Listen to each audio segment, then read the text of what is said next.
Dream land ಕಾಡಲ್ಲಿ ಜಂತುಗಳು ಪಕ್ಷಿಗಳು ತುಂಬಾನೇ ಸಂತೋಷವಾಗಿರ್ತಿತ್ತು.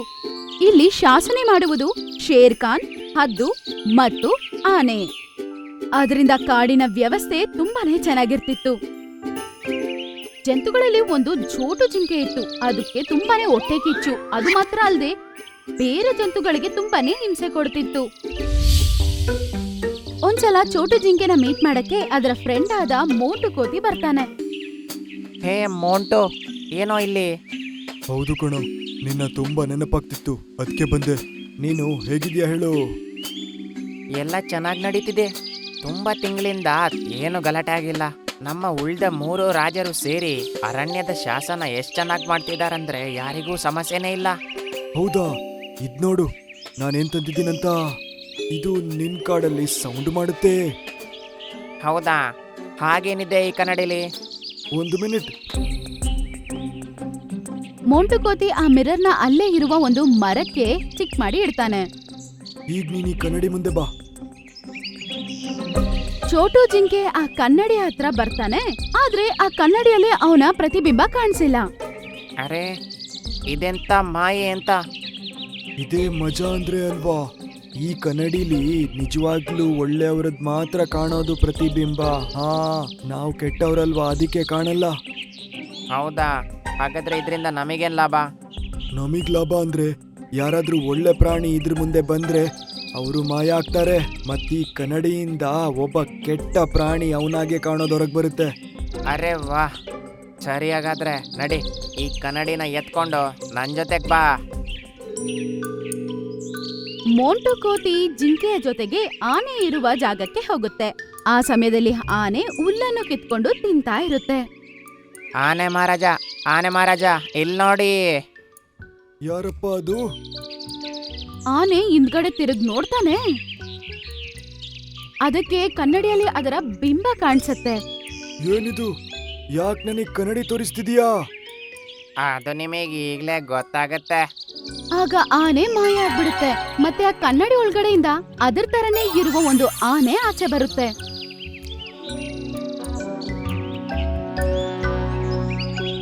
ನನಗೆ ಯಾಕೆ ತೊಂದರೆ ಕೊಟ್ಟಿದ್ದೀರಾ?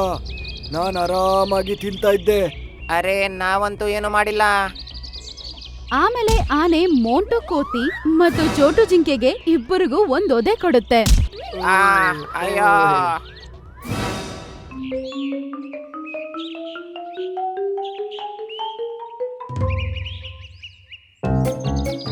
ಆಮೇಲೆ ಅಲ್ಲಿಂದ ಹೋಗ್ಬಿಡ್ತಾನೆ. ಬಂದ್ಬಿಡ್ತಾರೆ ಸಮಯ ಹಾಳು ಮಾಡಕ್ಕೆ. ಅರೆ, ಇವನಿಗೆ ಸಡನ್ ಆಗಿ ಏನಾಯ್ತು? ಅರೆ, ಅವನು ನಮಗೆ ಯಾಕೆ ಹೊಡೆದಿದ್ದು ಅಂದ್ರೆ ಅವನು ಕೆಟ್ಟ ಆನೆ. ಅವನು ಕಾಡಿಗೆ ಹೋಗ್ತಾನೆ ಮತ್ತೆ ಉಳ್ದವರಿಗೂ ಸಮಸ್ಯೆ ಕೊಡ್ತಾನೆ. ಅರೆ ವಾಹ್, ನಡಿ ಸಿಂಹನ ಹತ್ರ ಹೋಗೋಣ ಈಗ. ಅವರಿಬ್ರು ಅದೇ ಕನ್ನಡಿಯನ್ನ ಎತ್ಕೊಂಡು ಶೇರ್ ಖಾನ್ ಹತ್ರ ಹೋಗ್ತಾರೆ. ಸಿಂಹರಾಜ, ನೋಡಿ ಈ ಕನ್ನಡಿಲಿ ಹೇಗ್ ಕಾಣ್ತೀರಂತ.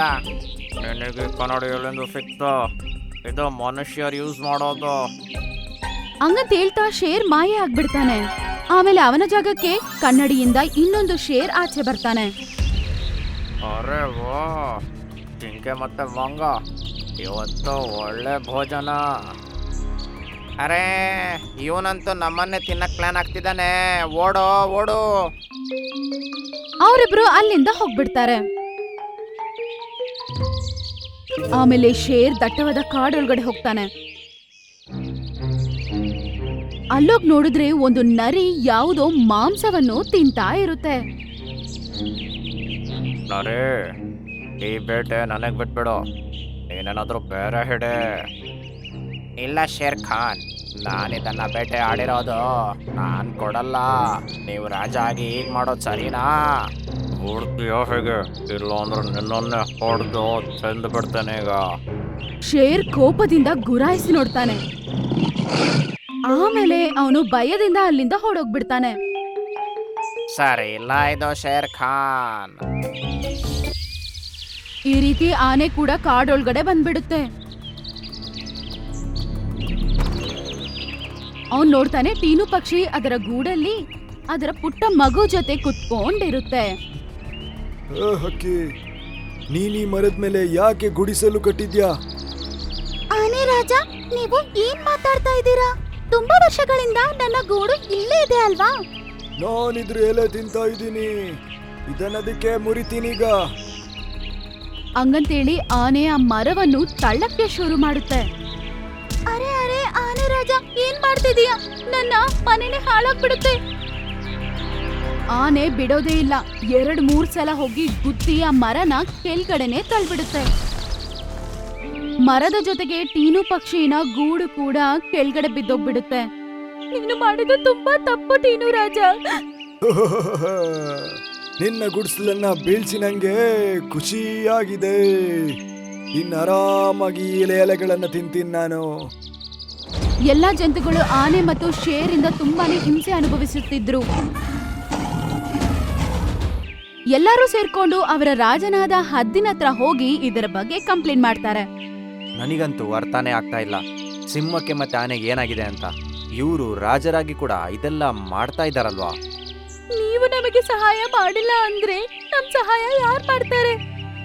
ಸರಿ, ಹಾಗಾದ್ರೆ ಸೋನು ನೀನ್ ಹೋಗು, ನಾನು ಅವರನ್ನ ಕರಿತಿದ್ದೀನಿ ಅಂತ ಅವರನ್ನ ಕರ್ಕೊಂಡ್ ಬಾ.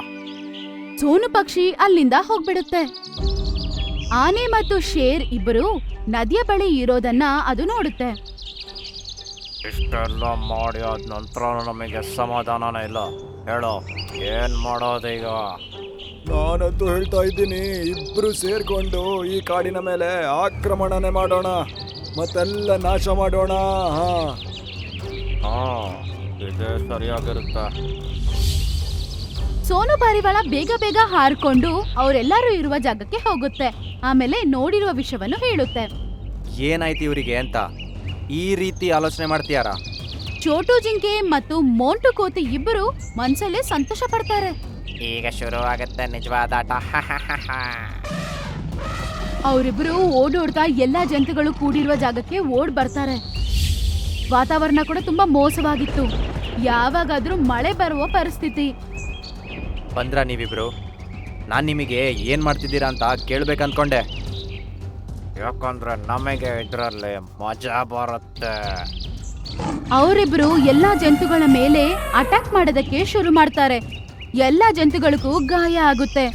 ಈ ರೀತಿ ಜೋರಾಗಿ ಮಳೆ ಬಂದಿರುವ ಕಾರಣದಿಂದ ಕನ್ನಡಿ ಕೆಳಗಡೆ ಬಿದ್ದ್ಬಿಡುತ್ತೆ. ಆಗ ಒಂದು ಮರದ ದೊಡ್ಡ ಕೊಂಬೊಂದು ಅದ್ರ ಮೇಲೆ ಬೀಳುತ್ತೆ. ಆ ಕನ್ನಡಿ ಒಡೆದೋಗುತ್ತೆ. ಕನ್ನಡಿ ಒಡೆದೋಗ್ತಿದ್ದಂಗ್ಲೆ ನಿಜವಾದ ಶೇರ್ ಮತ್ತೆ ಆನೆ ಇಬ್ರು ಆಚೆ ಬರ್ತಾರೆ. ಆನೆ ನೀನಾ? ಎಷ್ಟು ದಿನ ನಾನು ಎಲ್ಲಿದ್ದೆ ಅಂತ ಗೊತ್ತಿತ್ತಾ? ನನಗೇನೆ ಗೊತ್ತಿಲ್ಲ ನಾನೆಲ್ಲಿದ್ದೆ ಅಂತ. ಮತ್ತೆ ಈಗ ಫಸ್ಟಿಗೆ ನಾವು ಗುಹೆ ಹತ್ರ ಹೋಗೋಣ. ಪ್ರಾಣಿಗಳನ್ನ ಮೀಟ್ ಆದ್ರೇನೆ ಗೊತ್ತಾಗೋದು ನಮ್ಮ ಬೆನ್ನ ಹಿಂದೆ ಏನಾಗಿತ್ತಿಲ್ಲಿ ಅಂತ. ಆಮೇಲೆ ಅವರಿಬ್ರು ಬೇಗ ಆ ಜಾಗಕ್ಕೆ ಓಡ್ ಹೋಗ್ತಾರೆ. ಅಲ್ಲೋಗ್ ನೋಡಿದ್ರೆ ಅವ್ರ ತರನೇ ಕಾಣಿಸ್ಕೊಳ್ಳುವ ಶೇರ್ ಮತ್ತೆ ಆನೆ ಎಲ್ಲ ಜಂತುಗಳ ಮೇಲೆ ಅಟ್ಯಾಕ್ ಮಾಡ್ತಾ ಇರುತ್ತೆ. ಅರೆ, ಇದೇನು ಇಬ್ರು ಸಿಂಹಗಳು, ಇಬ್ರು ಆನೆಗಳ? ನಿಜವಾದ ಆನೆ ಮತ್ತೆ ಶೇರ್ ಇವರಿಬ್ಬರ ಮೇಲೆ ಅಟ್ಯಾಕ್ ಮಾಡ್ತಾರೆ. ಹೋಗಿ ಅಟ್ಯಾಕ್ ಮಾಡಿದ ತಕ್ಷಣ ಅವರಿಬ್ಬರು ಮಾಯ ಆಗ್ಬಿಡ್ತಾರೆ. ಏನಿದು? ನನಗಂತೂ ಅರ್ಥನೇ ಆಗ್ತಿಲ್ವಲ್ಲ. ಇದು ಚೋಟುವಿನ ಪ್ಲಾನು. ಆ ಮಂಗನ ಜೊತೆ ಸೇರಿ ಮಾಡಿರೋದೆಲ್ಲ ಇದು. ಆ ಮಾಂತ್ರಿಕ ಕನ್ನಡಿಯಿಂದ ನಮ್ಮಂತೆ ಇರೋ ಪ್ರಾಣಿಗಳನ್ನು ಇಲ್ಲಿ ಕರ್ಕೊಂಬಂದ್ರು. ಅವರು ಎಲ್ರಿಗೆ ಸಮಸ್ಯೆ ಕೊಡ್ತಾ ಇದ್ರು. ಅದನ್ ಕೇಳಿಸ್ಕೊಂಡು ಎಲ್ಲ ಜಂತುಗಳಿಗೆ ತುಂಬಾನೇ ಕೋಪ ಬರುತ್ತೆ. ಆಮೇಲೆ ಎಲ್ಲರೂ ಚೋಟು ಜಿಂಕೆ ಮತ್ತೆ ಮೋಟು ಕೋತಿ ಮೇಲೆ ಅಟ್ಯಾಕ್ ಮಾಡ್ತಾರೆ. ಪ್ರೀತಿಯ ಮಕ್ಕಳೇ, ನಾವು ಬೇರೆಯವ್ರ ಸಂತೋಷವಾಗಿರೋದನ್ನ ನೋಡಿ ನಾವು ಸಂತೋಷ ಪಡ್ಬೇಕು. ಹೊಟ್ಟೆ ಕಿಚ್ಚು ಪಡೋದು ಮತ್ತೆ ಕೆಟ್ಟದನ್ನು ಬಯಸೋದ್ರಿಂದ ಅವರಿಗೆ ಮಾತ್ರ ಅಲ್ಲ, ಎಲ್ಲರಿಗೂ ಅದು ಸಮಸ್ಯೆ ಆಗುತ್ತೆ. ಆದ್ರಿಂದ ನಮ್ಗೆ ಏನೂ ಪ್ರಯೋಜನನೇ ಇಲ್ಲ.